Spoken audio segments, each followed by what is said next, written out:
नमस्कार दोस्तों। रूस और यूक्रेन का युद्ध अभी चल रहा है। 40 महीने से ये युद्ध चालू है। रूस ने यूक्रेन की राजधानी कीव पर ताबड़तोड़ हमला किया, जिसमें कई बैलिस्टिक मिसाइलों को यूज़ किया गया। हाइपरसोनिक मिसाइलें ड्रोन के द्वारा हमला किया गया, जहां से वहां की इमारतों को बहुत ज़्यादा नुकसान हुआ है और आम नागरिकों पर इतनी परेशानी जा रही है। रिहायशी इलाकों में भी इन्होंने हमला किया, जिससे ये लोग मेट्रो में रात बिताने के लिए मजबूर हैं। और जो यूक्रेन के राष्ट्रपति हैं जेलेंस्की, वो भी कहीं बंकर वगैरह में छुपे हुए हैं।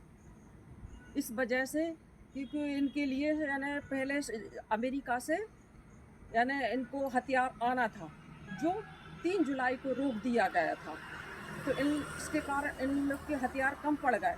तो राष्ट्रपति डोनाल्ड ट्रंप ने रूस के राष्ट्रपति पुतिन से बातचीत की, तो इससे उनको बहुत अच्छा लगा कि अमेरिका ने हथियार देने से मना कर दिया। लेकिन डोनाल्ड ट्रंप ने ये भी समझाया कि इसको युद्ध विराम होना चाहिए, क्योंकि दुनिया 2 देशों में बट गई है। लेकिन पुतिन तो मानने को तैयार नहीं है। यूक्रेन को पूरी तरह से अपने कब्जे में लेना चाहते हैं। जब तक पूरा यूक्रेन इनके कब्जे में नहीं आया जाएगा, तब तक ये नहीं मानेंगे। इन्हें स्पष्ट तौर से कर दिया है। तो डोनाल्ड ट्रंप से पत्रकारों ने पूछा, तो वो मतलब कि आपकी राष्ट्रपति पुतिन से क्या बातचीत हुई? तो उन्होंने बोला कि हम बहुत निराश हैं, इस बात से खुश नहीं है राष्ट्रपति पुतिन से। राष्ट्रपति पुतिन मानने को तैयार नहीं है। रूस के राष्ट्रपति पुतिन बहुत हत्यारे हैं। फालतू में कई आम नागरिकों को हत्याओं कर रहे हैं राष्ट्रपति पुतिन।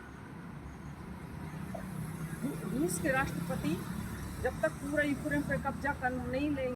रूस की सेना ने यूक्रेन की राजधानी कीव पर ताबड़तोड़ हमला किया, जिसमें वहां का इंटरनेशनल एयरपोर्ट जिलिहारी को काफ़ी गंभीर नुकसान हुआ है, जिससे ये बताया जा रहा है कि ये राष्ट्रपति पुतिन मानने को तैयार नहीं है।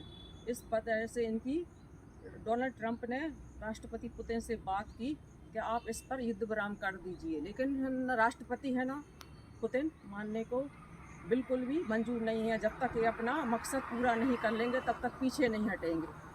तो जो अमेरिका से यानी खेप आनी थी इन हथियारों की यूक्रेन को, तो डोनाल्ड ट्रंप ने मना कर दिया। तो इससे कारण राष्ट्रपति पुतिन ने यूक्रेन की राजधानी कीव पर ताबड़तोड़ हमला किया। यूक्रेन के कई शहरों में, जैसे कि खार्किव है, ओडेसा पे बहुत ज़्यादा नुकसान हुआ है।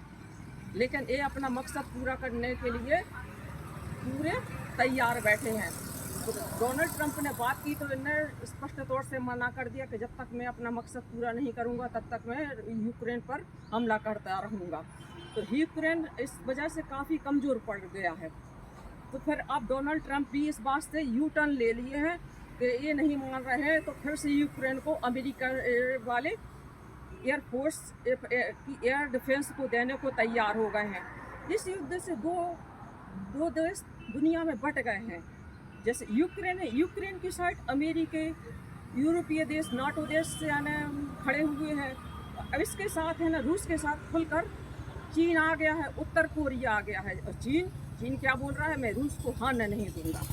तो इस तरह से समझ में आता है कि दुनिया 2 देशों में बट गई है। यानी ये युद्ध यानी लग नहीं रहा है कि समाप्त होगा। इससे समझ में आता है कि काफ़ी वहाँ पर यूक्रेन की राजधानी कीव में बहुत नुकसान हुआ है।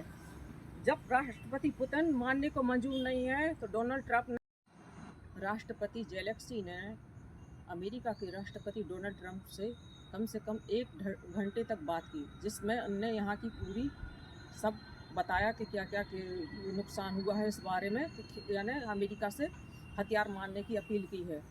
तो इससे डोनाल्ड ट्रंप ने भी इनका कहना मान लिया, क्योंकि राष्ट्रपति पुतिन तो मानने को तैयार नहीं है। ये युद्ध विराम होने का नाम नहीं ले रहे जब तक पूरी तरह से यूक्रेन पर कब्जा नहीं कर लेंगे। तो ये इन्हें सहयोग देने की बोली है कि हाँ, कि हम आपके लिए अगली खेप हथियार की देने के लिए तैयार है, जिसमें कई बैलिस्टिक मिसाइलें, ड्रोन, किंजल मिसाइलें देने का डोनाल्ड ट्रंप ने वादा किया है राष्ट्रपति जेलेंस्की से। तो राष्ट्रपति पुतिन के उसमें रूस के साथ चीन भी खुलकर समर्थन कर रहा है, और ऊपर से उत्तर कोरिया भी अब इसका साथ दे रहा है। तो इससे समझ में आ रहा है कि दुनिया 2 देशों में बट गई है। ये बोलते हैं राष्ट्रपति यूक्रेन के कि अगर हमारा साथ नहीं दिया तो क्योंकि है ना फिर रूस पर है ना, या रूस है ना अमेरिका पर भारी पड़ जाएगा। तो चीन इसलिए इसका सहयोग कर रहा है कि अमेरिका के साथ मिडिल ईस्ट लोग है ना मतलब उसी में घेरे रहे। तो इससे समझ में आता है कि राष्ट्रपति पुतिन जब तक पूरी तरह से कब्जा नहीं कर लेते हैं यूक्रेन पर, तब तक शांति नहीं लेंगे। ये युद्ध विराम होने की संभावना कम समझ में आ रही है, क्योंकि दुनिया दो देशों में बटी है कि अमेरिका पावरफुल है। तो अगर यूक्रेन हार गया तो फिर अमेरिका पर, फिर नाटो देशों पर भी असर पड़ेगा, यूरोपीय देशों पर भी असर पड़ेगा। तो नाटो देश ने भी यूक्रेन का संग देने का सहयोग बोला है और 555 फाइव जेट को अपनी तरफ से देने का किया है, और कई एयर डिफेंस सिस्टम अमेरिका की तरफ से आने की उम्मीद है। जेलेक्स